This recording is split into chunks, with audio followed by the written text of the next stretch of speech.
प्रिय श्रोता, यह संदेश जो आप सुनने जा रहे हैं डॉक्टर डेविड प्लॉट द्वारा तैयार बाइबल अध्ययन गुप्त कलीसिया से है। Doctor David Platt the church at Brook Hills के पादरी हैं। आइए सुनते हैं ये अध्ययन श्रृंखला गुप्त कलीसिया। गुप्त कलीसिया, स्वर्गदूत, दुष्ट आत्माएं तथा आत्मिक युद्ध। हम कौन हैं? विनम्रतापूर्वक सचेत होकर प्रार्थना करते हुए मैं अपने महान परमेश्वर का वचन आपको सुनाता हूँ। उसका वचन और वचन का अध्ययन उसकी आराधना को प्रज्वलित करती है। हम अब वचन के माध्यम से आराधना करेंगे। हमारी सहभागिता का उद्देश्य स्वर्गदूत, दुष्ट आत्माएं तथा आत्मिक युद्ध के अध्ययन से कहीं अधिक गंभीर है। मैं चाहता हूं कि आप आरंभ ही से समझ लें कि यह कोई खेल नहीं है। संसार में स्त्री पुरुषों, छोटे लड़के लड़कियों की आत्माओं के लिए वास्तविक युद्ध चल रहा है और इस युद्ध में जान का खतरा बहुत अधिक है। किसी भी युद्ध से जो संसार में आज तक लड़ा गया और कभी लड़ा जाएगा। दूसरा कुरिन्थियों 4:4-6 में लिखा है, और इन अविश्वासियों के लिए जिनकी बुद्धि को इस संसार के ईश्वर ने अंधी कर दी है, ताकि मसीही जो परमेश्वर का प्रतिरूप है उसके तेजों में सुसमाचार का प्रकाश उन पर ना चमके। क्योंकि हम अपने को नहीं परंतु यीशु मसीह को प्रचार करते हैं कि वह प्रभु है, और उसके विषय में यह कहते हैं कि हम यीशु के कारण तुम्हारे सेवक हैं, इसलिए कि परमेश्वर ही है जिसने कहा, अंधकार में से ज्योति चमके, और वही हमारे हृदयों में चमका कि परमेश्वर की महिमा की पहचान की ज्योति यीशु मसीह के चेहरे से प्रकाशमान हो। अध्ययन के आरंभ ही से मैं चाहता हूं कि आप इस बाइबल अंश के महत्व पर मनन करें। हमारे मन में ज्योति जलाने वाले स्वर्ग और पृथ्वी के परमेश्वर और इस संसार के सरदार के मध्य युद्ध हो रहा है। इस संसार का सरदार अविश्वासियों के मन को अंधा बनाता है। मैं आशा करता हूं कि आप इस बात को समझते हैं। एक सच्चा ज्योति का परमेश्वर है जो चाहता है कि संसार में सब मनुष्यों का उद्धार हो, परंतु इस अंधकार के युग का एक झूठा ईश्वर है जो चाहता है कि संसार के सब जन और आप भी नरक की आग में जलें। आप और मैं इसके ठीक मध्य में हैं। पद 5, मसीह का प्रचार। यहां हमें निश्चित करना है कि हम कौन हैं। 1940 के दशक के उत्तर काल में अमेरिका ने 1100 करोड़ का सैनिक जहाज SS यूनाइटेड स्टेट्स बनाया था, जो 15,000 सैनिक लेकर चल सकता था। यह संसार का सबसे तेज चलने वाला और विश्वासी योग्य जहाज था। उसे 15,000 किलोमीटर तक न तो तेल की आवश्यकता पड़ती थी और न ही किसी अन्य सामान की। वह संसार के किसी भी कोने में 10 दिन के भीतर पहुंच जाता था, परंतु वह कभी भी सैनिक लेकर नहीं चला। उसे एक बार क्यूबा के मिसाइल संकट के लिए रक्षा हेतु रखा गया था, परंतु अमेरिकन नौसेना में अपनी संपूर्ण क्षमता में कभी काम नहीं आया। आज वह राष्ट्रपतियों, राज्य प्रमुखों और प्रसिद्ध व्यक्तियों के लिए राग रंग का जहाज है। उसमें 15,000 सैनिक समाते थे, परंतु अब विलास वस्तु होने के कारण वह केवल 2,000 यात्री लेकर चलता है, जो उसके 695 भव्य कक्ष, 4 भोजन कक्ष, 3 मधुशाला, 2 सिनेमाघर, 5 एकड़ की खुली छत जिसमें एक गर्म पानी का तरणताल, 19 लिफ्ट और संसार के पहले पूर्व वातानुकूल जहाज का आनंद ले सकते हैं। वह जहाज युद्ध की अपेक्षा धनवानों के लिए जो महासागर में शांति पूर्वक घूमना चाहते हैं, उनके लिए भोग विलास का साधन बन गया है। एक मुख्य प्रश्न। मुझे पूरा विश्वास है कि हमें आज कलीसिया में एक मुख्य प्रश्न पूछना है। हम कलीसियाई रूप में आज युद्धपोत हैं या विलासिता का जहाज? क्योंकि युद्धपोत विलासिता के जहाज की तुलना में अधिक गंभीर रूप से भिन्न होता है। गंभीर अंतर। कुछ अंतर है जो गंभीर है। हमारा आचरण भिन्न होगा। युद्ध के सैनिकों के चेहरे विलासिता में लीन मनुष्यों से सर्वथा भिन्न होते हैं। हमारे संसाधन भी सर्वथा भिन्न होंगे। युद्धपोत पर संसाधनों का परीक्षण विलासिता के जहाज की स्वच्छंद बहुतायत के विपरीत है और हमारी चाल भी भिन्न है। युद्धपोत की चाल विलासिता के जहाज की चाल से कहीं अधिक होती है, क्योंकि उसे अपना काम पूरा करना होता है, जबकि विलासिता का जहाज मनमौनी चाल से चलता है। एक गंभीर निर्णय। मुझे पूरा विश्वास है कि आज हम कलीसिया को एक विलासिता के जहाज के तुल्य समझते हैं, क्योंकि मेरी सुविधा, मेरी मन की इच्छा मेरी लालसाओं के लिए है और हमने हमारे चारों ओर चल रहे अनंत युद्ध को ध्यान से हटा दिया है। अतः हम कलीसिया को एक गंभीर निर्णय लेना है। क्या हम इस संसार की शांतिदायक सुख सुविधा का आनंद लेना चाहते हैं, या हम संसार में मनुष्यों के हित में युद्ध करेंगे? मुझे पूरा विश्वास है कि यह प्रश्न हमारी कलीसिया के सामने है। मैं आपको युद्ध पोत पर सवार होने के लिए और बैरी को हराने तथा राज्य के सुसमाचार को पृथ्वी की छोर तक ले जाने के लिए बुलाना चाहता हूं। चाहे आपको कुछ भी खाना पड़े, हमारा अध्ययन यही है। गुप्त कलीसिया विलासिता के जहाज की सामग्री नहीं है। यह अध्ययन हमारी सुविधा के निमित्त नहीं है। यह मनुष्यों की एक देह को संपन्न करने के लिए है कि वे जाने कि वे मसीह में क्या हैं, ना कि मनोरंजन करें, अपितु यह जाने कि मसीह के साथ जयवंत जीवन कैसे जिएं। यही नहीं कि आप जय का अनुभव करें, वरन आप सब जातियों को जय दिलाएं कि वे राज्य के सुसमाचार को जानें, जिसका हम सब विश्वव्यापी विश्वासी उत्सव मनाते हैं, कि वे उस महान परमेश्वर को जानें जिसकी हम स्तुति गाते हैं।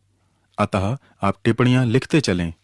यह आपके अपने लिए और आपकी जानकारी के लिए नहीं है, वरन स्वर्गदूतों, दुष्ट आत्माओं और आत्मिक युद्ध से संबंधित वचन अपने साथ सर्वत्र ले जाएं और परमेश्वर आपको जिस पृष्ठभूमि में रखे उसमें इसकी शिक्षा दें। मैं आपको स्वर्गदूतों, दुष्ट आत्माओं और आत्मिक युद्ध के विषय यथासंभव वरन अधिक से अधिक जानकारी देना चाहता हूं। हमारा लक्ष्य यह नहीं कि आप कहें अध्ययन अच्छा था, परंतु संपूर्ण विश्व के लोग मसीह की महिमा के लिए जाति जाति में बैरी को पराजित करने के लिए संपन्न हो। तो आप तैयार हैं? चलो आगे बढ़ते हैं। हम कहाँ जा रहे हैं? मैं चाहता हूं कि हम कुछ आधारभूत तथ्यों पर ध्यान दें जो हमारे अध्ययन में हर बात का आधार होंगे। हम 3 खंडों में अध्ययन करेंगे। पहला, स्वर्गदूत। वे कौन हैं? उनकी व्यवस्था क्या है? वे क्या करते हैं? वे हमसे कैसे संपर्क करते हैं? दूसरी बात, दुष्ट आत्मा। दुष्ट आत्मा क्या है? शैतान कौन है? शैतान और दुष्ट आत्माओं का परमेश्वर से क्या संबंध है? शैतान और दुष्ट आत्माओं का हमसे क्या संबंध है? तीसरी बात है आत्मिक युद्ध। हम उद्धार के इतिहास के 3 प्रमुख अंश देखेंगे। पुराना नियम, सुसमाचारों में मसीह का वर्णन और पत्रियों में कलीसिया। अंत में हम विवादास्पद प्रश्न देखेंगे। मुक्ति, सेवा, दुष्टात्माएं निकालना क्या है? क्या एक विश्वासी में दुष्टात्मा प्रवेश कर सकता है? क्या हमें दुष्टात्माओं से बात करना चाहिए? उनसे बात करना, उन्हें नाम देना, उन्हें बांधना आदि। क्या हम अन्य स्थानों और लोगों से दुष्ट आत्माग्रस्त हो सकते हैं? हम 2 चुनौतियों के साथ समाप्त करेंगे जो मुझे अभिभूत करती हैं। आधारभूत तथ्य। एक आत्मिक संसार है। पहला आधारभूत तथ्य एक आत्मिक संसार है। दूसरा राजा अध्याय 6 खोलें। हम बाइबल के विभिन्न संदर्भ देखेंगे जिन पर हम ध्यान देंगे। दूसरा राजा 6 में एलीशा एक भविष्यवक्ता है जिसे परमेश्वर का जन कहा गया है। दूसरा राजा 6:8 से 10। भविष्यवक्ता एलीशा परमेश्वर का जन। आराम का राजा इस्राएल से युद्ध कर रहा था और सम्मति करके अपने कर्मचारियों से कहा, अमुक स्थान पर मेरी छावनी होगी। तब परमेश्वर के भक्त ने इस्राएल के राजा के पास कहला भेजा, चौकसी कर और अमुक स्थान से होकर न जाना, क्योंकि वहां आरामी चढ़ाई करने वाले हैं। तब इस्राएल के राजा ने उस स्थान को, जिसकी चर्चा करके परमेश्वर के भक्त ने उसे चिताया था, दूत भेजकर अपनी रक्षा की। और इस प्रकार 1-2 बार नहीं वरन बहुत बार हुआ। सीरिया का राजा इस्राएल पर आक्रमण करना चाहता था, परंतु परमेश्वर एलीशा को उसकी गतिविधियों की जानकारी देता था और एलीशा इस्राएल के राजा को सचेत कर देता था, आराम की सेना वहां है। सीरिया का राजा इस बात से अप्रसन्न था। दूसरा राजा 6:11। इस कारण आराम के राजा का मन बहुत घबरा गया। उसने अपने कर्मचारियों को बुलाकर उनसे पूछा, क्या तुम मुझे ना बताओगे कि हम लोगों में से कौन इस्राएल के राजा की ओर का है? उसके कर्मचारी ने कहा, हे मेरे प्रभु, हे राजा, ऐसा नहीं। दूसरे शब्दों में यहाँ विश्वासघाती कौन है?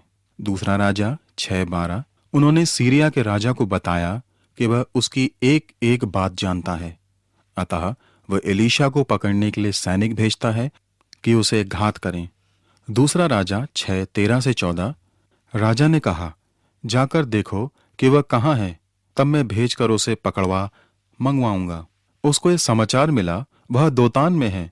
तब उसने वहां घोड़ों और रथों समेत एक भारी दल भेजा और उन्होंने रात को आकर नगर को घेर लिया। सेना ने आकर उन्हें घेर लिया। तब क्या हुआ? दूसरा राजा 6:15। भोर को परमेश्वर के भक्त का टहलुआ उठा और निकलकर क्या देखता है कि घोड़ों और रथों समेत एक दल नगर को घेरे हुए खड़ा है। तब उसके सेवक ने उससे कहा, हाय मेरे स्वामी, हम क्या करें? एलीशा का सेवक डर गया। एलीशा कहता है, दूसरा राजा 6:16। उसने कहा, मत डर, क्योंकि जो हमारी ओर है वह उनसे अधिक है जो उनकी ओर है। यह बड़ी रोचक प्रतिक्रिया है। जो हमारे साथ है वे उनसे अधिक हैं। क्या होता है? दूसरा राजा 6:17। तब एलीशा ने प्रार्थना की, हे यहोवा, इसकी आंखें खोल दे कि यह देख सके। तब यहोवा ने सेवक की आंखें खोल दी, और जब वह देख सका तब क्या देखा कि एलीशा के चारों ओर का पहाड़ अग्नि में घोड़ों और रथों से भरा हुआ है। उसकी आंखें खुल गईं और उसने देखा कि परमेश्वर की सेना सीरिया के सैनिकों को घेरे खड़ी है। वह उनसे अधिक थी। दूसरा राजा 6:18-21।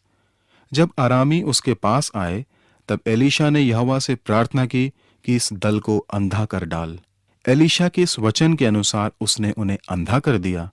तब एलीशा ने उनसे कहा, यह तो मार्ग नहीं है और न यह नगर है, मेरे पीछे हो लो। मैं तुम्हें उस मनुष्य के पास जिसे तुम ढूंढ रहे हो पहुंचाऊंगा। तब उसने उन्हें शुम्रोन को पहुंचा दिया। जब वे शुम्रोन में आ गए तब एलीशा ने कहा, हे यहोवा, इन लोगों की आंखें खोल कि देख सकें। तब यहोवा ने उनकी आंखें खोली, और जब वे देखने लगे तब क्या देखा कि हम शुम्रोन के मध्य में हैं। उनको देखकर इस्राएल के राजा ने एलीशा से कहा, हे मेरे पिता, क्या मैं इनको मार लूं? मैं इनको मार लूं? एलीशा उन्हें इस्राएल के राजा के पास ले गया। मेरा उद्देश्य यहां यह है कि हम देखें हम एलीशा के सेवक के समान हैं। हमें आत्मिक संसार की गतिविधियां दिखाई नहीं देती हैं। वह संसार हमारे संसार से कहीं अधिक सामर्थी है। असंख्य स्वर्गदूत हैं, अच्छे और बुरे। जरा सोचें, यदि हम पवित्र स्वर्गदूतों को देखें तो उनकी सुंदरता से मंत्र मुग्ध हो जाएंगे और दुष्टात्माओं को देखकर कांपने लगेंगे। परमेश्वर हमारी आंखें खोले कि हम आत्मिक संसार को देखें। यहां आपत्ति उठाई जाती है कि आत्मिक बातें पुरानी हो गई हैं। क्या आप नहीं जानते कि विज्ञान, तकनीकी, आयुर्विज्ञान से आत्मिक बातों को ब्रह्म सिद्ध कर दिया गया है? यह ऐसा है जैसे दैत्य, परियों आदि में विश्वास करना। यदि दिखता नहीं तो उसे स्पर्श करें, सूंघें, वह है ही नहीं। आप कैसे कहेंगे कि परमेश्वर गर्जन और बिजली को नियंत्रित करता है? मौसम विभाग भी तो पहले से ही बता देता है। पाप की परीक्षा लाने वाली शक्ति कौन है? पाप तो हमारे अनुवंश और समाज का उत्पाद है। हम क्या करेंगे उसका भी पूर्वानुमान लगाया जा सकता है। तो आप इन बातों में कैसे विश्वास करेंगे? स्वर्गदूत और दुष्टात्माओं को धार्मिक अंधविश्वास माना जाता है। C.S. लुइस की एक पुस्तक में बड़ी दुष्टात्मा छोटी दुष्टात्मा को परामर्श देता है कि मनुष्य को कैसे धोखा दें। मेरे विचार में तुझे रोगी को अंधकार में रखने में अधिक कठिनाई नहीं होगी। आज लोग दुष्टात्माओं को हंसी की बात जानते हैं। इससे तुझे सहायता मिलेगी। यदि उसके मन में तेरी वास्तविकता का संदेह होने लगे तो उसे किसी लाल बत्ती में दिखने वाले चित्र का उदाहरण देना और उसे विवश करना कि वह उस पर विश्वास नहीं कर सकता, तो मुझ में भी विश्वास नहीं करे। आज की सभ्यता हमें आत्माओं के विषय बात करने वरन सोचने से भी दूर करती है। क्या यह निर्बुद्धि की बात नहीं? क्या यह हमारी कल्पना नहीं? आत्मिक बातें अतः पुरानी हो गई हैं। आत्मिक सच्चाइयां सर्वव्यापी नहीं हैं। हम आत्मिक संसार को दिव्यगंत आत्माओं या तंत्र मंत्र तक ही सोचते हैं। ऐसी मानसिकता अत्यधिक हानिकारक है। इस तथ्य को ना मानना कि आत्मिक युद्ध का प्रभाव टीवी, सिनेमा, पत्नियों के साथ पति का व्यवहार, बच्चों के साथ माता पिता का व्यवहार, हमारे दैनिक जीवन, हमारे पैसों के उपयोग पर प्रभाव डालता है। यदि हम आत्माओं को माने भी तो हम उन्हें अपने संसार से अलग रखते हैं। हम समझ नहीं पाते कि हमारी राजनीति, हमारे व्यापार, हमारे पड़ोस, हमारे घर और हमारे प्रत्येक काम में हस्तक्षेप करता है। सच तो यह है कि हमारी मिशन सेवाओं के द्वारा ही हमने यह विचार संसार में बांटा है। लेज़ली न्यू बिगिन ने कहा है, मसीही सेवक संसार में सबसे अधिक सांसारिकता लाने वाले बल हैं। हमने उन्हें समझाया कि उनके धर्म का संबंध उनकी खेती से नहीं है और उन्हें उर्वरक तथा अच्छे बीज दिए, कीटनाशक दिए, जबकि हमें उनसे कहना था कि परमेश्वर संसार का सृजनहार एवं पालनहार है। उसने संसार के लिए नियम बनाए हैं और हम उसके वरदानों के पात्र हैं। हम उसकी खोज करके उसके नियमों के अनुसार काम करते हैं, परंतु हमने इन दोनों को एक दूसरे से अलग कर दिया है। इसका परिणाम यह हुआ कि मनुष्य अपने दैनिक जीवन में परमेश्वर का हाथ नहीं देखता है। हम पाप को भी मनोवैज्ञानिक समस्या बताकर सामाजिक वातावरण पर दोष डालते हैं। अतः हम आत्मिक संसार पर ध्यान नहीं देते जो हमारे चारों ओर है। कुछ लोग तो यहां तक कहते हैं कि आत्मिक शक्तियां धर्मशास्त्र में भी व्याप्त हैं, परंतु मैं आपको बताना चाहता हूं कि संपूर्ण धर्मशास्त्र में आत्मिक शक्तियां सक्रिय हैं। आरंभ ही में देखें, उत्पत्ति 3:1, यहोवा परमेश्वर ने जितने बनेले पशु बनाए थे उन सब में सर्प धूर्त था और उसने स्त्री से कहा, क्या सच है कि परमेश्वर ने कहा तुम इस वाटिका के किसी वृक्ष का फल ना खाना? प्रभु यीशु को आत्मा जंगल में ले गया कि उसकी परीक्षा हो। मत्ती 4:1। तब आत्मा यीशु को जंगल में ले गया ताकि इब्लीस से उसकी परीक्षा हो। प्रकाशित वाक्य 20:7-10 में शैतान को दंड देने के बारे में लिखा हुआ है। जब 1000 वर्ष पूरे हो चुके होंगे तो शैतान कैद से छोड़ दिया जाएगा। वह उन जातियों को जो पृथ्वी के चारों ओर होंगी, अर्थात गोग और मागोग को, जिनकी गिनती समुद्र की बालू के बराबर होगी, भरमाकर लड़ाई के लिए इकट्ठे करने को निकलेगा।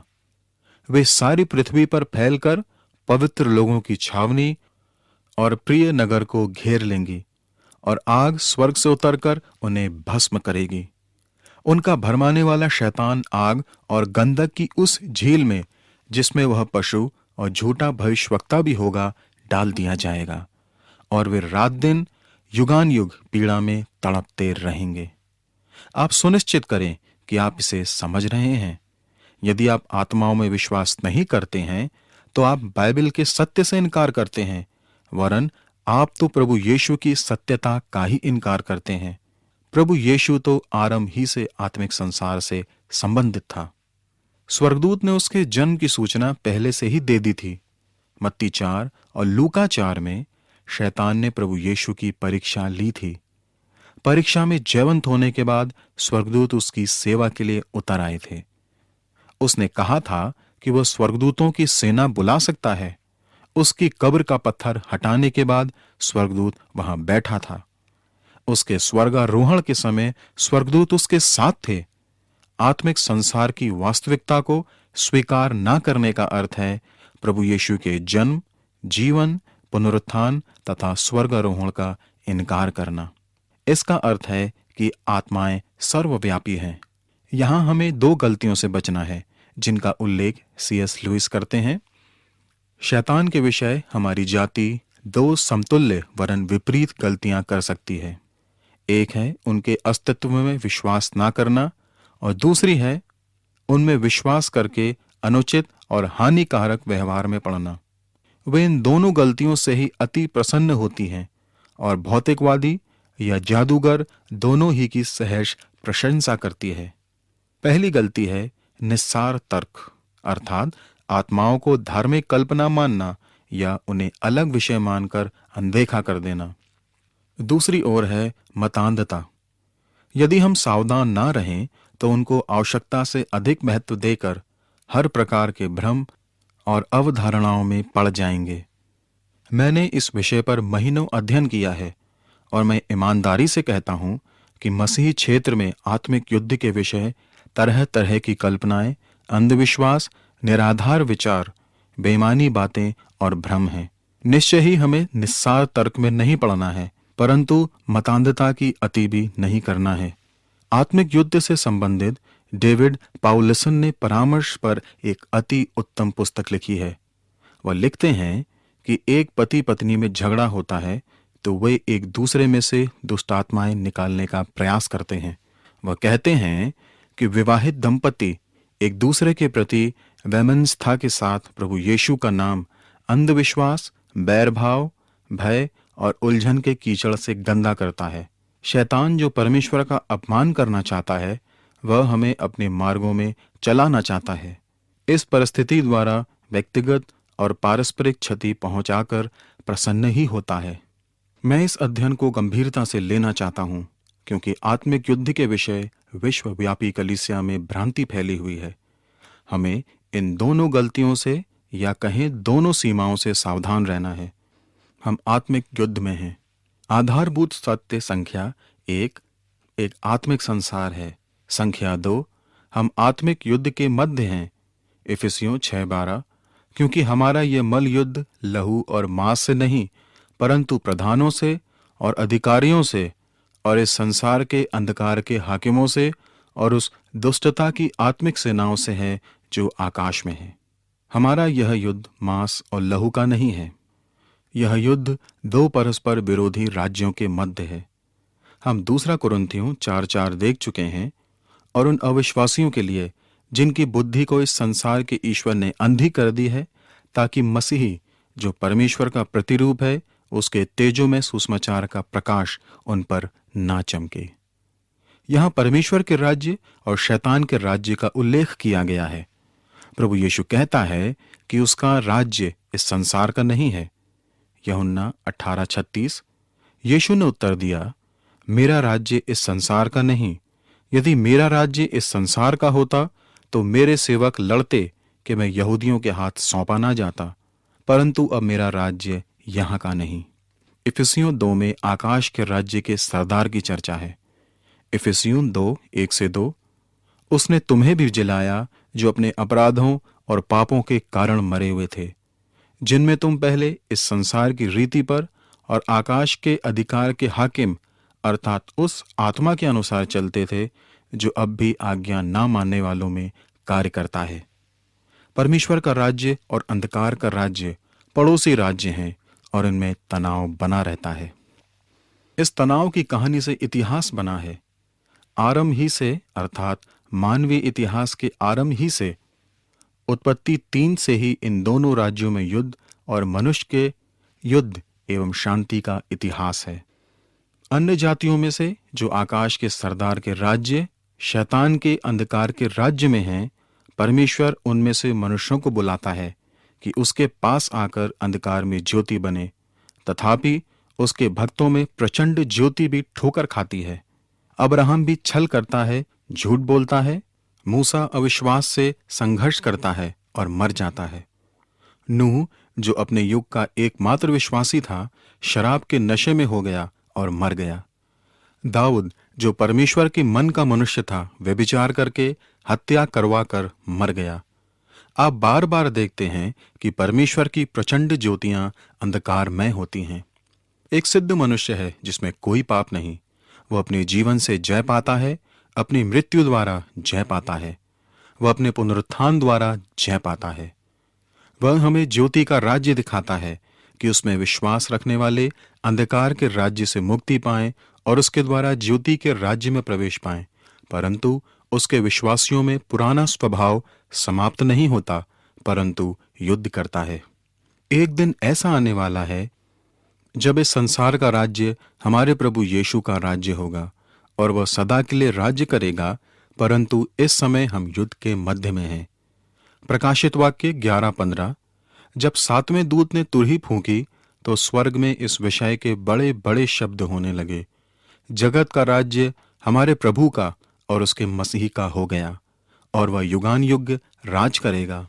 यह एक अनवरत संघर्ष है। मैं चाहता हूं कि आप मेरे साथ विचार करें कि नया नियम मसीही जीवन को कैसे युद्ध कहता है। यह पाप के विरुद्ध युद्ध है, एक संघर्ष है। इब्रानियों 12:4 तुमने पाप से लड़ते हुए उससे ऐसी मुठभेड़ नहीं की कि तुम्हारा लहू बहा हो। यह हमारी आत्मा का युद्ध है। देखिए पहला पतरस 2:11। हे प्रियो, मैं तुमसे विनती करता हूं कि तुम अपने आप को परदेसी और यात्री जानकर उस सांसारिक अभिलाषाओं से जो आत्मा से युद्ध करती हैं बचे रहो। यहूदा 3 में प्रेरित कहता है कि हमें अपने विश्वास का कैसा यत्न करना है। हे प्रियो, जब मैं तुम्हें उस उद्धार के विषय में लिखने में अत्यंत परिश्रम से प्रयत्न कर रहा था जिसमें हम सब सहभागी हैं, तो मैंने तुम्हें यह समझाना आवश्यक जाना कि उस विश्वास के लिए पूरा यत्न करो जो पवित्र लोगों को एक ही बार सौंपा गया था। हमें अपने विश्वास के लिए संघर्ष करना है, सुसमाचार के प्रति यत्न करना है। फिलिपियों 1:27-30। केवल इतना करो कि तुम्हारा चाल चलन मसीह के सुसमाचार के योग्य हो, कि चाहे मैं आकर तुम्हें देखूं चाहे ना भी आऊं, तुम्हारे विषय में यही सुनूं कि तुम एक ही आत्मा में स्थिर हो और एक चित्त होकर सुसमाचार के विश्वास के लिए परिश्रम करते रहते हो और किसी बात में विरोधियों से भय नहीं खाते। यह उनके लिए विनाश का स्पष्ट चिन्ह है, परंतु तुम्हारे लिए उद्धार का, और यह परमेश्वर की ओर से है, क्योंकि मसीह के कारण तुम पर यह अनुग्रह हुआ कि न केवल उस पर विश्वास करो पर उसके लिए दुख भी उठाओ। और तुम्हें वैसा ही परिश्रम करना है जैसा तुमने मुझे करते देखा है और अब भी सुनते हो कि मैं वैसा ही करता हूं। पौलुस कहता है, हम अच्छी कुश्ती लड़ते हैं। पहला तीमुथियुस 6:12। विश्वास की अच्छी कुश्ती लड़ और उस अनंत जीवन को धर ले जिसके लिए तू बुलाया गया और बहुत गवाहों के सामने अच्छा अंगीकार किया था। अपने जीवन और अपनी सेवा के अंत में वह कहता है, दूसरा तीमुथियुस 4 में वह कहता है कि उसने अच्छी कुश्ती लड़ी है और अपनी दौड़ पूरी कर ली है। उसने विश्वास की रखवाली की थी। और वह नए नियम के विश्वासियों से कहता है कि हम योद्धा हैं। दूसरा तीमुथियुस 2:3-4। मसीह यीशु के अच्छे योद्धा के समान मेरे साथ दुख उठा। जब कोई योद्धा लड़ाई पर जाता है तो इसलिए कि अपनी भर्ती करने वाले को प्रसन्न करे, अपने आप को संसार के कामों में नहीं फंसाता। नया नियम हमारे हथियारों की चर्चा करता है। ये हथियार सांसारिक नहीं हैं, जिनमें वह कहता है, धार्मिकता के हथियार सीधे हाथ में और उल्टे हाथ में। दूसरा कुरिन्थियों 6:4-10।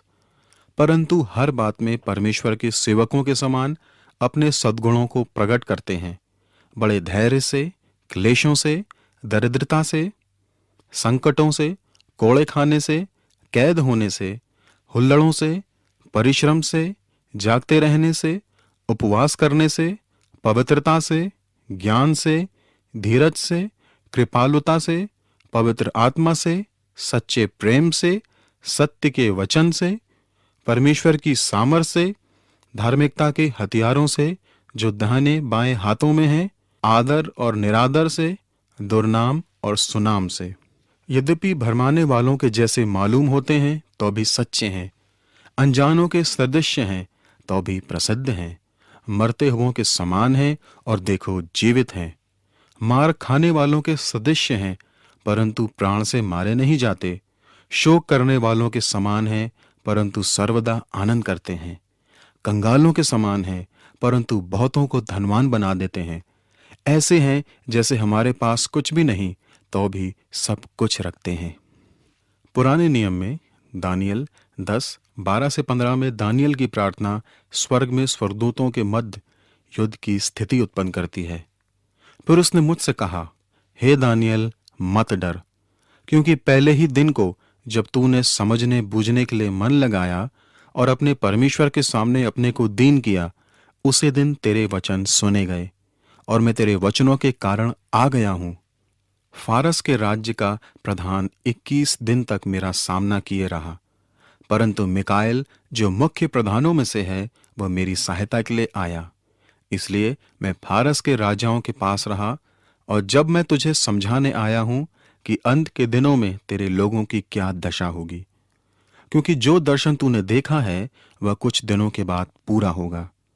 जब वह पुरुष मुझसे ऐसी बातें कह चुका, तब मैंने भूमि की ओर मुंह किया और चुप रह गया। मेरे कहने का अभिप्राय यह है कि हम युद्ध में हैं, शांति में नहीं। हम बार बार पौलुस की एक चेतावनी को देखेंगे। हमारा यह युद्ध यह शारीरिक नहीं, आत्मिक है। पौलुस को पथरवाह किया गया, सताया गया, कोड़े मारे गए, उसके साथ दुर्व्यवहार किया गया, जेल में डाला गया, उसका जहाज भी टूटा। पौलुस से अधिक शारीरिक यातना को कौन जान सकता है, परंतु वह कहता है इफिसियों 6, इसलिए प्रभु में और उसकी शक्ति के प्रभाव में बलवंत बनो। परमेश्वर के सारे हथियार बांध लो कि तुम शैतान की युक्तियों के सामने खड़े रह सको, क्योंकि हमारा यह मलयुद्ध लहू और मांस से नहीं, परंतु प्रधानों से और अधिकारियों से और इस संसार के अंधकार के हाकिमों से और उस दुष्टता की आत्मिक सेनाओं से है जो आकाश में है। इसलिए परमेश्वर के सारे हथियार बांध लो कि तुम बुरे दिन में सामना कर सको और सब कुछ पूरा करके स्थिर रह सको। इसलिए यत्न से अपनी कमर कसकर और धार्मिकता की झिलम पहनकर और पांव में मेल के सुसमाचार के तैयारी के जूते पहनकर और इन सब के साथ विश्वास की ढाल लेकर स्थिर रहो, जिससे तुम उस दुष्ट के सब जलते हुए तीरों को बुझा सको। और उद्धार का टोप और आत्मा की तलवार जो परमेश्वर का वचन है ले लो। हर समय और हर प्रकार से आत्मा में प्रार्थना और विनती करते रहो और इसलिए जागते रहो कि सब पवित्र लोगों के लिए लगातार विनती किया करो। और मेरे लिए भी कि मुझे बोलने के समय ऐसा प्रबल वचन दिया जाए कि मैं साहस से सुसमाचार का भेद बता सकूं, जिसके लिए मैं जंजीर से जकड़ा हुआ राजदूत हूं, और यह भी कि मैं उसके विषय में जैसा मुझे चाहिए साहस से बोलूं। आत्मिक युद्ध सांसारिक परिक्षेत्र से कहीं अधिक घोर, अर्थपूर्ण, प्रभावी होता है। आपका शत्रु आपके विवाहित जीवन को नष्ट करना चाहता है, आपकी पवित्रता छीनना चाहता है और आपके उद्धारक परमेश्वर के नाम को आपके द्वारा अपमानित करना चाहता है। वह आपको भ्रष्ट करके आपकी आत्मा को नष्ट करना चाहता है। हम युद्ध काल में हैं, शांति काल में नहीं। बैठकर आराम करने का समय नहीं है। भाइयों और बहनों, शांति का भी समय होगा, परंतु अभी नहीं है। इस आत्मिक युद्ध को समझने का हमारा आधार बाइबल है। तीसरा सत्य, यह अत्यधिक महत्वपूर्ण है। आत्मिक युद्ध को समझने का हमारा आधार बाइबल है। यहां हमें एक प्रश्न का उत्तर स्पष्ट करना है। जब हम स्वर्गदूतों, दुष्ट आत्माओं और आत्मिक युद्ध का विचार करते हैं तो हमारा आधार क्या है? कल्पना या सत्य? क्या हम इस अध्ययन में काल्पनिक कहानियों की चर्चा करेंगे या बाइबल की? अनुभव या व्याख्याओं की? हम बाइबल के विषय में क्या समझते हैं वह देखेंगे। अंतर्ज्ञान या टीका? हमें क्या सही लगता है या परमेश्वर क्या कहता है कि सही है? यहां हमें निश्चित करना है कि हमारा याचना का न्यायालय कौन सा है। यह महान चुनौतियों में से एक है, क्योंकि परमेश्वर संसार की सब परिस्थितियों में काम कर चुका है और आज भी कर रहा है, और हमें इसका लेखा देना है। हमें यह भी देखना है कि यदि हमारे पास सत्य का मानदंड नहीं है जिसके द्वारा हम इन विभिन्न अनुभवों का मूल्यांकन करें, तो हम तरह तरह के विचारों और भ्रम में पड़ जाएंगे। मुझे पूरा विश्वास है कि हमारी मसीही बातों में आत्मिक युद्ध के विषय जो चर्चा होती है वह धर्मशास्त्र के अनुसार उचित नहीं है। वह बाइबल से अलग अन्य जाति अनुभवों पर आधारित है। यह तांत्रिक है जो शैतान का काम है। तो फिर हमारे उत्तर कहां से प्राप्त होंगे? हमारे विचार विमर्श का आधार क्या है? स्मरण रखें कि बाइबल सब प्रश्नों के उत्तर नहीं देती है, चाहे वे परिस्थिति संबंधित हो या आत्माओं से संबंधित हो। शैतान बुरा कैसे बना, बाइबल में इसका उत्तर नहीं है। धर्मशास्त्र में जो मनुष्य दुष्ट आत्माओं के सताए हुए थे, उनमें दुष्ट आत्मा ने कैसे प्रवेश किया, बाइबल में अनेक प्रश्नों के उत्तर नहीं हैं। परंतु इसका अर्थ यह नहीं कि हम आशा से रहित हैं।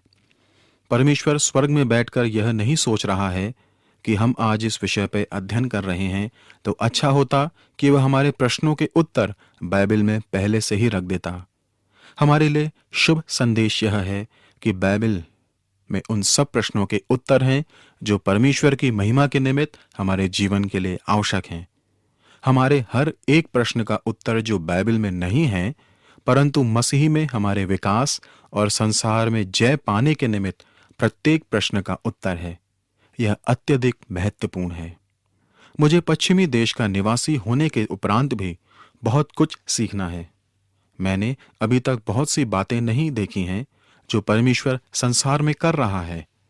तथापि मेरे 50 वर्ष के अनुभवों के उपरांत मेरा लक्ष्य आपके साथ अनुभव बांटना नहीं, परमेश्वर की सत्य को बांटना है। अतः हम वचन के अध्ययन में पूर्ण समय लगाकर सांसारिक अनुभव, कहानियों, विवरणों को धर्मशास्त्र के अधीन प्रासंगिक देखेंगे। वचन ही अधिकार है, यह सर्वाधिक महत्व की बात है। हम अनुभव आधारित लोग हैं। मुझे पूरा विश्वास है कि सबसे खतरनाक स्थानों में एक है एक बाइबल का अध्ययन समूह।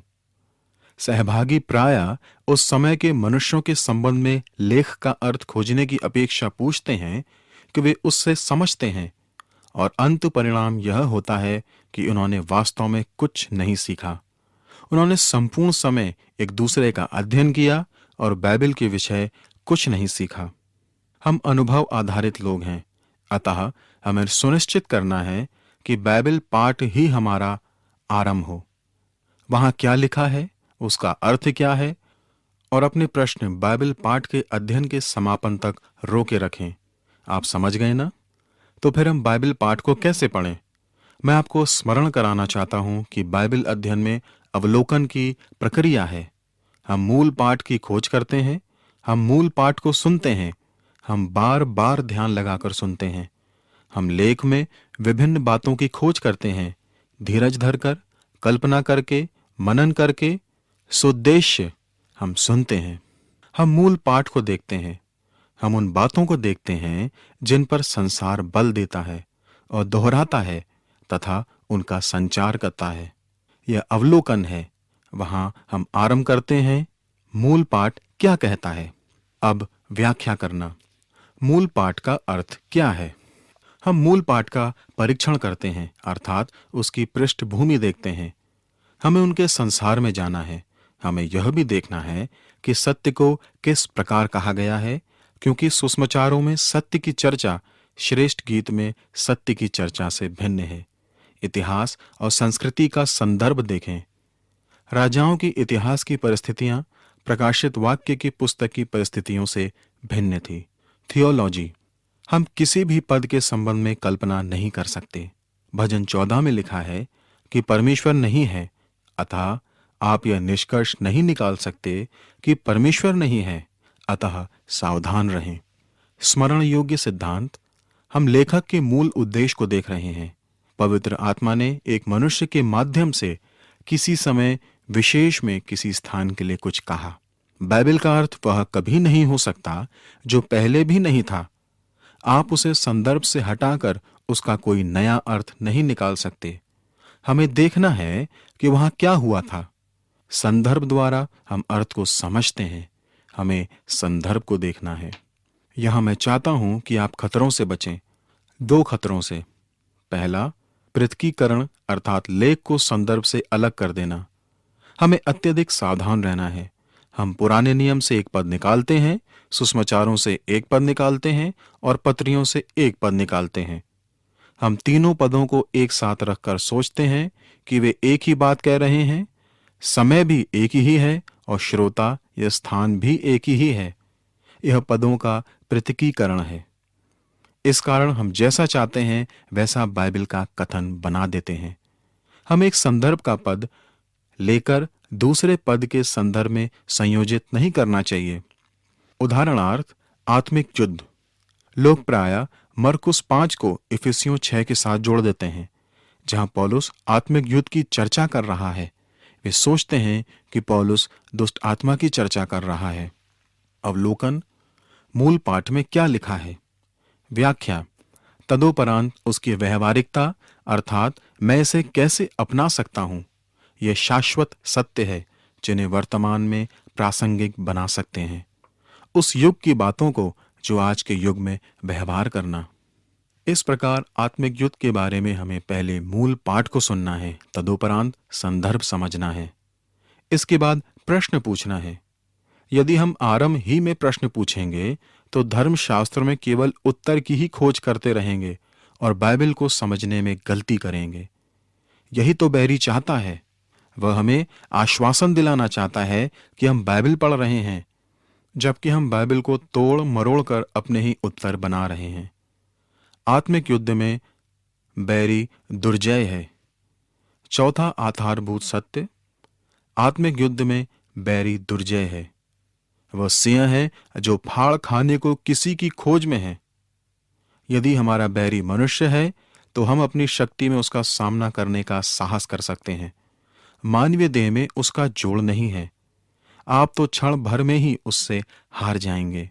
इस सत्य पर विचार करें, आपका बैरी दुर्जय है। अब कोई कहेगा, बैरी के बारे में भी क्यों सोचें, परमेश्वर ही में ध्यान क्यों ना लगाएं। 2 कुरिन्थियों 2:10-11 सुने। जिसका तुम कुछ क्षमा करते हो उसे मैं भी क्षमा करता हूं, क्योंकि मैंने भी जो कुछ क्षमा किया है, यदि किया हो तो तुम्हारे कारण मसीह की जगह में होकर क्षमा किया है, कि शैतान का हम पर दांव ना चले, क्योंकि हम उसकी युक्तियों से अनजान नहीं। इसकी अंतिम अभिव्यक्ति पर ध्यान दें। हम उसकी युक्ति से अनभिज्ञ ना रहें। किसी भी खेल में विपक्ष की रणनीति जानना अच्छा है कि वे क्या करेंगे। हमें अपनी आंखें खुली रखना है, हमें घुटनों पर आना है। यह आत्मिक युद्ध है और आत्मा में लड़ना है। हमें उसे और उसकी युक्तियों को समझना है। शैतान के 2 मुख्य उद्देश्य हैं। परमेश्वर के जनों को नष्ट करो कि परमेश्वर की महिमा का नाम खराब हो। आत्मिक युद्ध अंततः महिमा का युद्ध है। भजन 96:1-4। यहोवा के लिए एक नया गीत गाओ, हे सारी पृथ्वी के लोगों, यहोवा के लिए गाओ, यहोवा के लिए गाओ, उसके नाम को धन्य कहो। दिन प्रतिदिन उसके किए हुए उद्धार का शुभ समाचार सुनाते रहो। अन्य जातियों में उसकी महिमा का और देश देश के लोगों में उसके आश्चर्य कर्मों का वर्णन करो, क्योंकि यहोवा महान और अति स्तुति के योग्य है। वह तो सब देवताओं से अधिक भय योग्य है। यह आत्मिक युद्ध वैश्विक है। प्रत्येक जाति, देश, गोत्र, प्रत्येक जीवन पर इसका प्रभाव पड़ता है। इस पृथ्वी पर 680 करोड़ मनुष्यों पर इसका प्रभाव पड़ता है। आत्मिक युद्ध में पड़ना अपरिहार्य है। यह वैश्विक युद्ध है, इससे बचना असंभव है। हम सोचते हैं कि आत्माओं का कार्य या आत्मिक युद्ध तब ही होता है जब कोई असामान्य बात हो। नहीं, आप घर में अकेले बैठे हों या सड़क पर चल रहे हों, अपनी पत्नी से या अपने बच्चों से बातें कर रहे हों, कक्षा में बैठे हों, आत्मिक युद्ध हर जगह, हर स्थिति में चलता रहता है। ये अनंत है, भयंकर है और आत्मिकता से पीछे हटना हार है। आप इसे अनदेखा ना करें। बाइबल में यह नहीं लिखा है कि शैतान पर ध्यान मत दो तो वह भागेगा। आप ऐसा करेंगे तो हार जाएंगे। आत्मिक युद्ध में जोखिम अनंत है। 2 सत्य और हैं। इस युद्ध में जोखिम हाथ पैर के जाने का या जान जाने का नहीं है। इसमें या तो अनंत स्वर्ग है या अनंत नरक है। इस संसार का सृष्टिकर्ता परमेश्वर मनुष्यों का उद्धार चाहता है। 2 पतरस 3:9। प्रभु अपनी प्रतिज्ञा के विषय में देर नहीं करता, जैसी देर कितने लोग समझते हैं, पर तुम्हारे विषय में धीरज धरता है और नहीं चाहता कि कोई नष्ट हो, वरन यह कि सबको मन फिराव का अवसर मिले। वह नहीं चाहता कि कोई नष्ट हो, परंतु इस संसार का सरदार चाहता है कि मनुष्य नरक में चले। प्रकाशित वाक्य 20:14-15। मृत्यु और अधोलोक आग की झील में डाले गए। यह आग की झील दूसरी मृत्यु है, और जिस किसी का नाम जीवन की पुस्तक में लिखा हुआ ना मिला, वह आग की झील में डाला गया। आत्मिक युद्ध का परिणाम अपरिवर्तनीय है। यह अंतिम आधारभूत सत्य है। मेरे भाइयों और बहनों, शैतान हार गया है। इसकी भविष्यवाणी उत्पत्ति 3 ही में कर दी गई थी। वह तेरा सिर कुचलेगा। प्रभु यीशु ने यह किया। कुलुसियों 2:15। और उसने प्रधानताओं और अधिकारों को अपने ऊपर से उतार कर उनका खुल्लम खुल्ला तमाशा बनाया और क्रूस के द्वारा उन पर जय जयकार की ध्वनि सुनाई। शैतान हराया गया है और उसको नष्ट किया जाएगा। प्रकाशित वाक्य 20:10। उनका भरमाने वाला शैतान आग और गंधक की उस झील में, जिसमें वह पशु और झूठा भविष्यवक्ता भी होगा, डाल दिया जाएगा और वे रात दिन युगान युग पीड़ा में तड़पते रहेंगे। हम जय पाने के लिए नहीं, जयवंत होकर आत्मिक युद्ध करते हैं। इस पर मनन करें, अन्यथा आप जय पाने का प्रयास करते रहेंगे। यह जानकर कि वह विजयी राजा है, आप शैतान की युक्तियों के विरुद्ध दृढ़ खड़े रहेंगे और उसका सामना कर पाएंगे तथा वह भागेगा। इस पद को कंठस्थ करें। 1 यूहन्ना 4:4। हे बालकों, तुम परमेश्वर के हो और तुमने उन पर जय पाई है, क्योंकि जो तुम में है वह उससे जो संसार में है बड़ा है।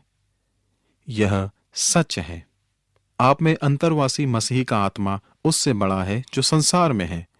1 यूहन्ना 5:4-5।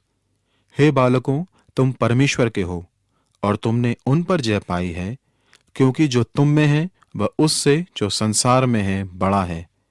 वे संसार के हैं, इस कारण वे संसार की बातें बोलते हैं और संसार उनकी सुनता है। परमेश्वर की संतान, आप जयवंत हैं। शैतान तो हारा हुआ है।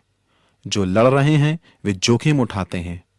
एक दिन प्रभु यीशु आकर इस विजय को पूरा करेगा और संसार से बुराई का पूर्ण अंत हो जाएगा। शैतान की युक्ति है कि मनुष्य को उस शांति का आनंद ना लेने दे जो उसके लिए लाई गई है। अतः हम ये जानकर युद्ध करते हैं कि हमारे लिए यह युद्ध पहले ही जीता जा चुका है, आज और अनंत काल के लिए। इस विश्वास के साथ यह कहना सुरक्षित है कि हम युद्ध के लिए तैयार हैं। तो आइए हम अब स्वर्गदूतों के विषय में अध्ययन करें। स्वर्गदूत। स्वर्गदूत क्या है? स्वर्गदूत देर रहित आत्माएं हैं। पुराने नियम में 108 और नए नियम में 165 संदर्भ स्वर्गदूतों के हैं। उनके अनेक नाम हैं। संदेशवाहक, भजन संहिता 104:4, जो पवनों को अपने दूत और धधकती आग को अपने टहलुए बनाता है। स्वर्गदूत, अय्यूब 1:6। एक दिन यहोवा परमेश्वर के पुत्र उसके सामने उपस्थित हुए और उनके बीच शैतान भी आया। सेवक आत्माएं, इब्रानियों 1:14। क्या वे सब सेवा टहल करने वाली आत्माएं नहीं जो उद्धार पाने वालों के लिए सेवा करने को भेजी जाती हैं? पवित्र जन, भजन 89 5-7।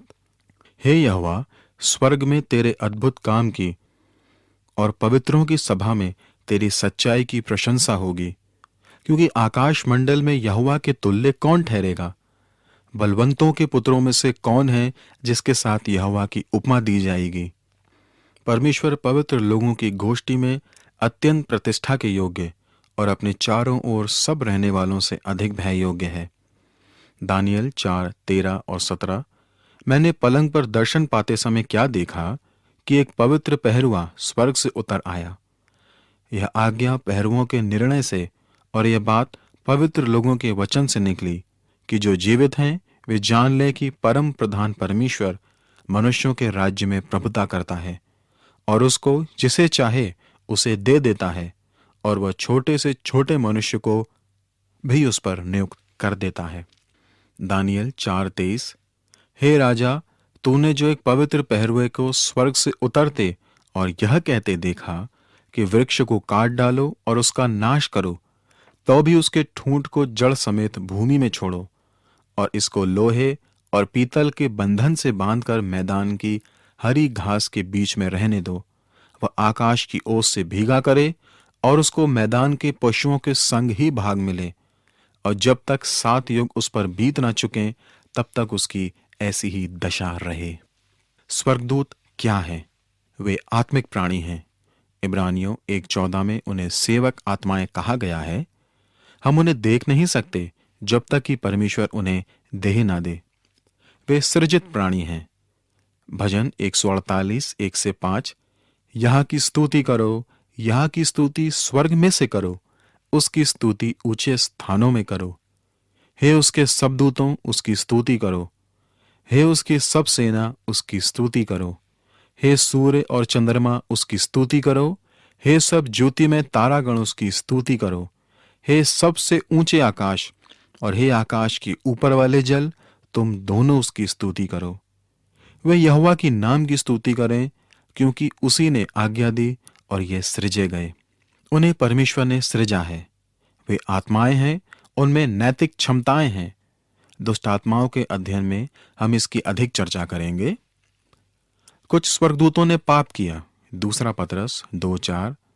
क्योंकि जब परमेश्वर ने उन स्वर्गदूतों को जिन्होंने पाप किया नहीं छोड़ा, पर नरक में भेजकर अंधेरे कुंडों में डाल दिया, ताकि न्याय के दिन तक बंदी रहें।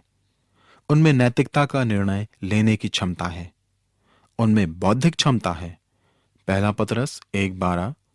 उन पर यह प्रकट किया गया कि वे अपनी नहीं वरन तुम्हारी सेवा के लिए ये बातें कहा करते थे, जिनका समाचार अब तुम्हें उनके द्वारा मिला, जिन्होंने पवित्र आत्मा के द्वारा जो स्वर्ग से भेजा गया तुम्हें सुसमाचार सुनाया। और इन बातों को स्वर्गदूत भी ध्यान से देखने की लालसा रखते हैं। उनमें भावनाएं होती हैं। अय्यूब 38:6-7। उसकी नींव कौन सी वस्तु पर रखी गई, या किसने उसके कोने का पत्थर बिठाया? जबकि भोर के तारे एक संग आनंद से गाते थे और परमेश्वर के सब पुत्र जय जयकार करते थे। लूका 15:10। मैं तुमसे कहता हूं कि इस रीति से एक मन फिराने वाले पापी के विषय में परमेश्वर के स्वर्गदूतों के सामने आनंद होता है। वे आनंद मनाते हैं, अर्थात भावनाएं व्यक्त करते हैं। वे शक्तिमान हैं। भजन 103:20-21। हे यहोवा के दूतों, तुम जो बड़े वीर हो और उसके वचन के मानने से उसको पूरा करते हो, उसको धन्य कहो। हे यहोवा की सारी सेनाओं, हे उसके टहलुओं, तुम जो उसकी इच्छा पूरी करते हो, उसको धन्य कहो। वे स्थान में सीमित हैं, वे सर्वव्यापी नहीं हैं। परमेश्वर ने जिब्राइल को नासरत भेजा था। लूका 1:26-27। छठवें महीने में परमेश्वर की ओर से जिब्राइल स्वर्गदूत गलील के नासरत नगर में एक कुंवारी के पास भेजा गया, जिसकी मंगनी यूसुफ नामक दाऊद के घराने के एक पुरुष से हुई थी। उस कुंवारी का नाम मरियम था। वे ज्ञान में सीमित हैं। मरकुस 13:32। उस दिन या उस घड़ी के विषय में कोई नहीं जानता, न स्वर्ग के दूत, न पुत्र, केवल पिता। वे सर्वज्ञानी नहीं हैं, सर्वव्यापी नहीं हैं। वे सामर्थी हैं, परंतु सीमित हैं। वे अविवाहित हैं। मत्ती 22:29-32। यीशु ने उन्हें उत्तर दिया, तुम पवित्र शास्त्र और परमेश्वर की सामर्थ नहीं जानते, इस कारण भूल में पड़े हो। क्योंकि जी उठने पर वे न विवाह करेंगे और न विवाह में दिए जाएंगे, परंतु स्वर्ग में परमेश्वर के दूतों के समान होंगे। परंतु मरे हुओं के जी उठने के विषय में क्या तुमने यह वचन नहीं पढ़ा, जो परमेश्वर ने तुमसे कहा, मैं अब्राहम का परमेश्वर और इसहाक का परमेश्वर और याकूब का परमेश्वर हूं। वह मरे हुओं का नहीं, परंतु जीवितों का परमेश्वर है। उनका लिंग नहीं है, वे अनश्वर हैं। लूका 20:36। वे फिर मरने के भी नहीं, क्योंकि वे स्वर्गदूतों के समान होंगे और पुनरुत्थान की संतान होने से परमेश्वर की भी संतान होंगे। इसका अर्थ यह नहीं कि वे अनादि हैं, परंतु सृजे जाने के बाद वे अनंत हैं। स्वर्गदूत कैसा भी रूप धारण कर सकते हैं। प्रभु का दूत जकरया, जो वेदी की दाहिनी ओर खड़ा दिखाई दिया था। लूका 1:11-13। उस समय प्रभु का एक स्वर्गदूत धूप की वेदी की दाहिनी ओर खड़ा हुआ उसको दिखाई दिया। जकरया देखकर घबराया और उस पर बड़ा भय छा गया। परंतु स्वर्गदूत ने उससे कहा, हे जकरया, भयभीत ना हो, क्योंकि तेरी प्रार्थना सुन ली गई है और तेरी पत्नी एलिशबा से तेरे लिए एक पुत्र उत्पन्न होगा और तू उसका नाम यूहन्ना रखना। वे स्वप्न और दर्शन में दिखते हैं। यूसुफ को दर्शन दिया था। मत्ती 1:20। जब वह इन बातों के सोच ही में था, तो प्रभु का स्वर्गदूत उसे स्वप्न में दिखाई देकर कहने लगा, हे यूसुफ, दाऊद की संतान, तू अपनी पत्नी मरियम को अपने यहां ले आने से मत डर, क्योंकि जो उसके गर्भ में है वह पवित्र आत्मा की ओर से है। वे अन्य रूप भी लेते हैं। दानियल 101:5-6। तब मैंने आंखें उठाकर देखा कि सन का वस्त्र पहने हुए और उफास देश के कुंदन से कमर बांधे हुए एक पुरुष खड़ा है। उसका शरीर फिरोजा के समान उसका मुख बिजली के समान, उसकी आंखें जलते हुए दीपक की सी, उसकी बाहें और पांव चमकाए हुए पीतल के से, और उसके वचनों का शब्द भेड़ों के शब्द का सा था। मत्ती 28:2-3। और देखो, एक बड़ा भूकंप हुआ, क्योंकि प्रभु का एक दूत स्वर्ग से उतरा और पास आकर उसने पत्थर को लुढ़का दिया और उस पर बैठ गया। उसका रूप बिजली का सा और उसका वस्त्र पाले के समान उज्ज्वल था। प्रकाशित वाक्य 4:6-8 में भिन्न चित्रण है। और उस सिंहासन के सामने मानो बिल्लौर के समान कांच का सा समुद्र है। सिंहासन के बीच में और सिंहासन के चारों ओर 4 प्राणी हैं, जिनके आगे पीछे आंखें ही आंखें हैं। पहला प्राणी सिंह के समान है और दूसरा प्राणी बछड़े के समान है। तीसरे प्राणी का मुंह मनुष्य का सा है और चौथा प्राणी उड़ते हुए उकाब के समान है। चारों प्राणियों के 6-6 पंख हैं और चारों ओर और भीतर आंखें ही आंखें हैं। वे रात दिन बिना विश्राम लिए यह कहते रहते हैं, पवित्र पवित्र पवित्र प्रभु परमेश्वर सर्वशक्तिमान, जो था, जो है और जो आने वाला है। स्वर्गदूत की सृष्टि कब हुई? स्वर्गदूत कब बनाए गए थे?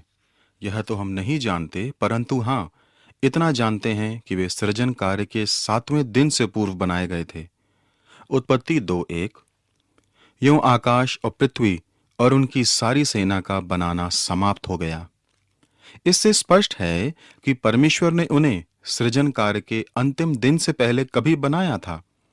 संभव है कि परमेश्वर ने जब आकाश और पृथ्वी की रचना की थी, तब उसने स्वार्गिक प्राणियों को भी बनाया। लिखा है कि पृथ्वी बेडौल और सुनसान पड़ी थी, और विचारकों का मानना है कि उनकी रचना पहले दिन की गई थी। अय्यूब 38 में लिखा है कि जब पृथ्वी की रचना की गई, तब सितारे आनंद से गा रहे थे और स्वर्गदूत आनंद मना रहे थे। अतः आरंभ ही में स्वर्गदूतों की रचना की गई थी। स्वर्गदूत कितने हैं? वे असंख्य हैं। लूका 2:13-15। तब एकाएक उस स्वर्गदूत के साथ स्वर्गदूतों का दल परमेश्वर की स्तुति करते हुए और यह कहते दिखाई दिया, आकाश में परमेश्वर की महिमा और पृथ्वी पर उन मनुष्यों में जिनसे वह प्रसन्न है शांति हो।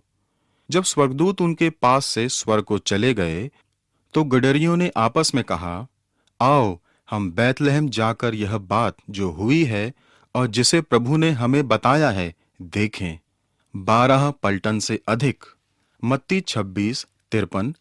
क्या तू नहीं जानता कि मैं अपने पिता से विनती कर सकता हूं और वह स्वर्गदूतों की 12 पलटन से अधिक मेरे पास अभी उपस्थित कर देगा?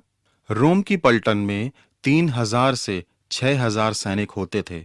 इसका अर्थ है कि उनकी संख्या असंख्य है। असंख्य। प्रकाशित वाक्य 5:11। जब मैंने देखा तो उस सिंहासन और उन प्राणियों और उन प्राचीनों के चारों ओर बहुत से स्वर्गदूतों का शब्द सुना, जिनकी गिनती लाखों और करोड़ों की थी। अतः उत्तर यह है कि उनकी संख्या अनगिनत है। दानियल 7:10। उस प्राचीन के सम्मुख से आग की धारा निकलकर बह रही थी। फिर हजारों हजार लोग उसकी सेवा टहल कर रहे थे और लाखों लाख लोग उसके सामने हाजिर थे। फिर न्यायी बैठ गए और पुस्तकें खोली गईं। परंतु उनकी संख्या बढ़ती नहीं है, क्योंकि वे जन्म नहीं लेते। अब कोई पूछेगा, क्या वे सितारों के समान असंख्य हैं?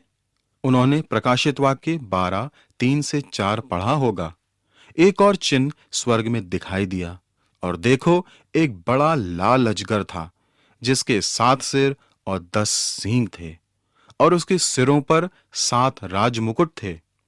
उसकी पूंछ ने आकाश के तारों की 1/3 को खींचकर पृथ्वी पर डाल दिया। वह अजगर उस स्त्री के सामने जो जच्चा थी खड़ा हुआ। जब वह बच्चा जने तो उस बच्चे को निगल जाए। हम कुछ ही देर में इस पर विचार करेंगे। मत्ती 18:10-11। देखो, तुम इन छोटों में से किसी को तुच्छ ना जानना, क्योंकि मैं तुमसे कहता हूं कि स्वर्ग में उनके दूत मेरे स्वर्ग पिता का मुंह सदा देखते हैं, क्योंकि मनुष्य का पुत्र खोए हुओं को बचाने आया है। इसका अर्थ है कि प्रत्येक विश्वासी का एक रक्षक स्वर्गदूत है।